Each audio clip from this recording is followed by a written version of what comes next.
verso 1 ao 7. Mas o 6, que é o texto da mensagem, Lucas 1 ao 7, mais o 6, que é o tema. Lucas 2, 1 a 7. Mas o tema é o 7. Amém? Lucas, irmãos, 2, 1 até o 7. Olha isso aqui, ó. Todos acharam? Amém. Olha aqui, ó.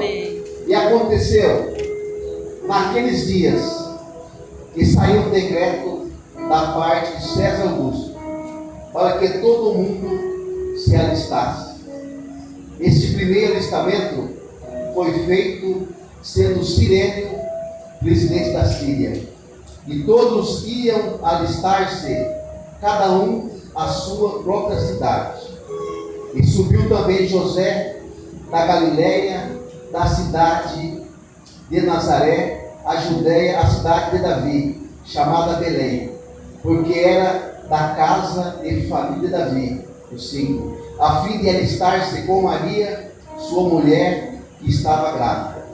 E aconteceu que, estando eles ali, se cumpriram os dias em que havia de dar à luz, o 7. E deu à luz o seu filho primogênito, envolveu em panos e deitou numa manjedoura, porque não havia lugar para eles na estalagem.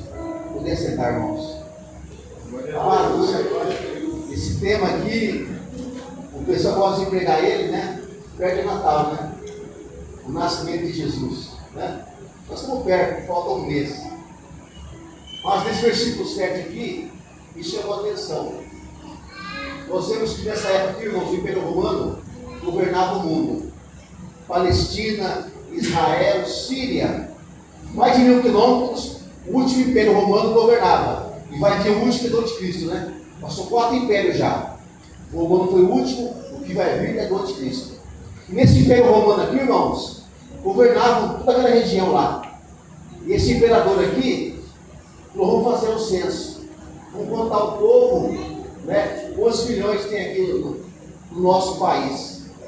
E José estava longe ali, 129 quilômetros, diz os teólogos, e tinha que ir em Belém se alistar na sua própria cidade. Era Jesus que estava caminhando, né? Naquela época, Roma construiu estradas, venceu todos os exércitos, estava pacífico o país. Estava no tempo certo, Jesus vinha ao mundo. E Deus estava no controle. Está lá em Miqueias que ele tinha que nascer em Belém. Era Deus que queria que ele nascesse em Belém. E José saiu para Belém. Maria grávida. E esse casal chegou ali em Belém. E diz a Bíblia que no censo, irmãos, estava cheio os hotéis na época. As estrebarias estavam tudo lotadas. E Maria, ele trabalha de parto. E José agora procura, não acha lugar, no verso 7 aqui, manda aqui, ó. E deu à luz seu filho primogênito, envolveu-o em panos e o deitou numa manjedoura, porque não havia lugar para eles na estalagem. Amados, o mundo não queria Jesus. Os judeus não queriam Jesus. E ele veio nascer. E naquela época o mundo fechou as portas para ele. Não tinha lugar para o Filho de Deus nascer. José bateu, não tinha. José não tinha onde ir. Não tinha parentes, não tinha amigos. E onde que ele foi? Lugar onde ficavam animais. Não tinha lugar para eles ali, ó. Diz que não tinha lugar para Jesus nascer. Aqui no Braz, irmãos, a filha mais pobre do Braz aqui, ó. A criança nasce no hospital, né? Um bercinho lindo, já tem um enxoval, tudo um jeitinho. Jesus não tinha lugar para nascer. E o casal foi no lugar onde abrigava animais. Diz aqui no verso 7. Um lugar escuro, sem energia, um lugar fétido, e deu a luz ali. Irmãos, nessa mensagem, na pobreza de Cristo, eu entendi que esse tipo assim, ó, você é rico. Sabia disso?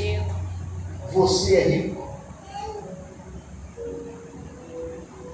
Lá em João, capítulo 1, verso 1 e 2, João escreve: no princípio era o Verbo, e o Verbo era Filho de Deus.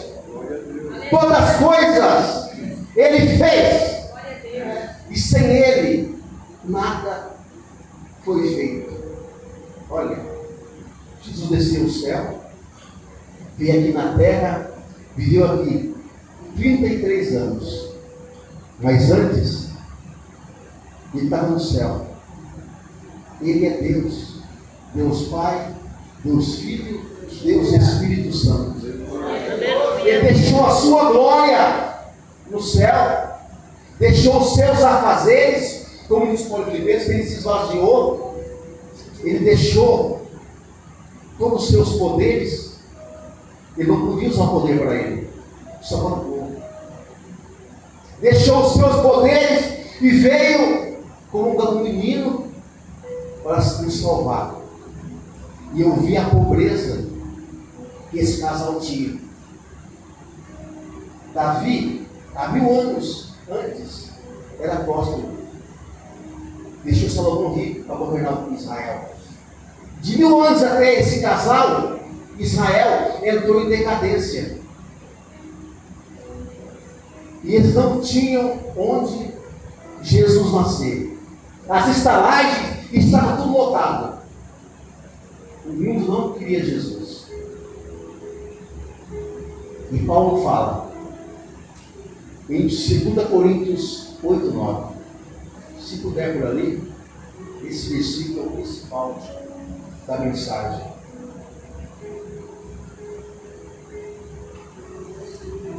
Segunda Coríntios 8:9. Olha que Paulo, irmãos, escreve em 2 Coríntios 8:9.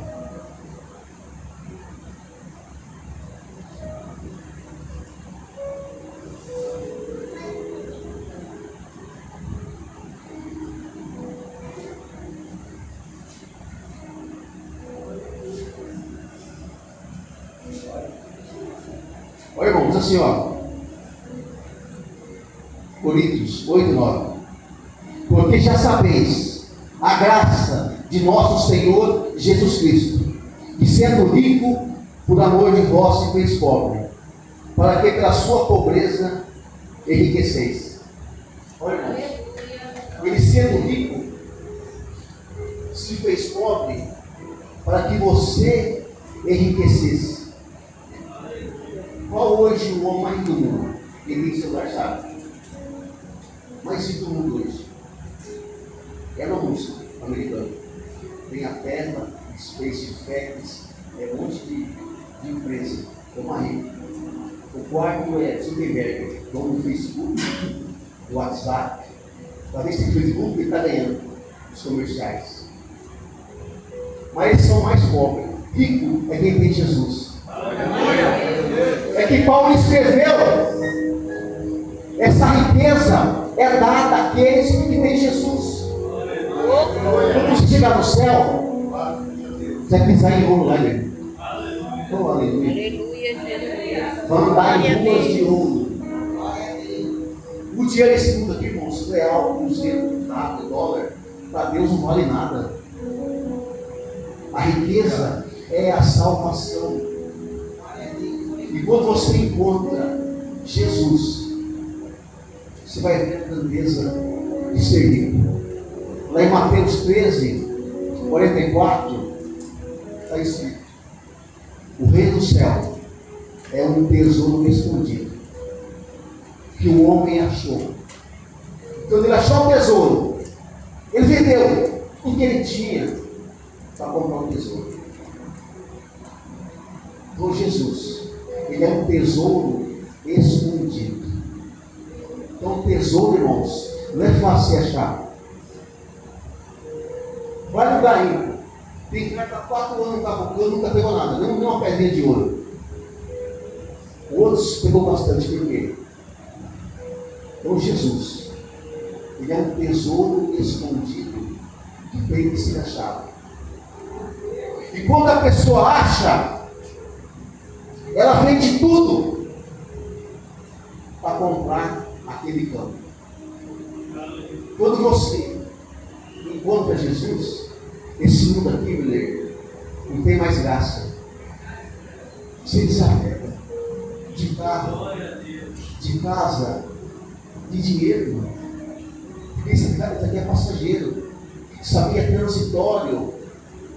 Então o cristão tem que dar tudo para Jesus, irmão. A sua saúde, a sua vida, o seu tempo, o seu dinheiro, porque esse tesouro é maior do que tudo. Esse tesouro é a nossa vida. Aleluia. Então quem tem Jesus, irmãos, é rico.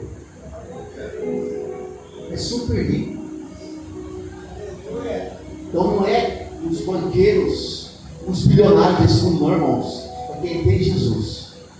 E quando você encontra Jesus, Paulo escreve em Filipenses 3, ele encontrou Cristo e fala tudo. Perdi tudo por amor a Cristo. Perdi meus bens, a minha família, os meus títulos, e eu estou vendo como esterco, como refúgio para ganhar a Cristo. Irmãos, quando você conhece Cristo, você larga tudo. Você larga, porque Ele é um tesouro maior na sua vida. Ele é a tua alegria, Ele é a tua paz, Ele é a tua morada. Aleluia. Certa vez na Bíblia, tinha um escriba, falou assim para Jesus: seguirei o Senhor onde quer que fores. Ele falou assim: ó escriba, os pardais têm ninhos, as raposas têm as suas tocas, mas eu não tenho onde retirar a cabeça. Quer me seguir? Se calculou o custo para me seguir? Se calculou quanto vai gastar para me seguir? Ele fala em Mateus: aquele que segue-me, renuncia a si mesmo. Negue-se a si mesmo. Negue, irmãos. Nós temos o evangelho fácil, sem conhecer a Cristo. Seguimos Ele, mas sem conhecê-lo mesmo. Estamos assim hoje, irmãos, vemos na igreja sem conhecer o dono da vida. Nós não conhecemos Ele. Quando você conhece, irmãos, é como sua primeira namoradinha, fica louco por ela, assim, dá até febre.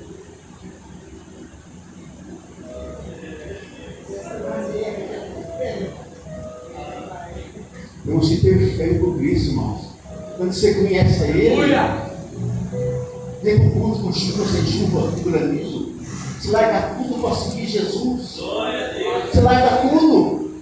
Então, o custo é a nossa vida, é o nosso tempo. Eu quero tudo para dar para Deus. Eu quero agradá-lo. Eu quero segui-lo. Certa vez, os irmãos disseram assim: ó, essa multidão que me segue aí, quem fala que eu sou? Aí Pedro já falou: ó, tá. Um diz que o senhor é João Batista, outro diz que o senhor é o profeta, outro diz que o senhor é Elias. Ele não falou, mas outro diz: ó, o senhor é enganador. Está vindo aí, ele é enganador. E vocês? Não, tu és o Cristo vivo. Então, amados, seguimos a Cristo sem conhecê-lo. Sem conhecê-lo. Quando você conhece, dá febre para você encontrar com Jesus. Dá febre. Então nós temos hoje, irmãos, uma igreja, segue Jesus, naquela multidão. Filho de Deus, Salvador do mundo. Nós não conhecemos como Paulo. Zaqueu. que era chefe dos publicanos, cobrador de impostos. E Jesus foi até a sua casa. Jesus sentou, começou a conversar com Zaqueu. E de repente Zaqueu se põe em pé para Jesus. Sou muito rico. Vou dar metade da minha fortuna para os pobres. Se roubar alguém, eu 4 vezes mais. Ele viu a riqueza que estava com ele, irmãos. E essa riqueza não é dinheiro. Dinheiro você ganha, você perde. Dinheiro vai ficar por aqui, irmão. Segundo aqui, ó, vai passar daqui, ó, 100 anos, ninguém gosta mais aqui, ó. E se não voltar, é outro povo já. E onde está a sua morada? Onde está o seu tesouro? Você passou um PIX já? Vou dizer um PIX também mesmo, né? No banco, e por 2 transfere para o céu. Você trabalha para Deus, transfere para o céu. Mas dinheiro desse mundo aqui, irmãos, no céu não vai. Porque ela é outra riqueza. Outra riqueza. Então ele nasceu pobre. Morreu pobre por amor de nós. Para que você fosse rico. Para que nós fosse ricos, meus irmãos. Ele não nasceu num berço de ouro. Não nasceu em um palácio, não, irmãos. Nasceu em estrebaria. E sabe qual foi o seu berço, irmãos? Um coxo, animal comer ração dele. Olha o Cristo de Jesus, irmão. Ele nasceu, colocar ele num coxo onde os animais comiam ração. Esse foi o berço dele. Para que você fosse rico.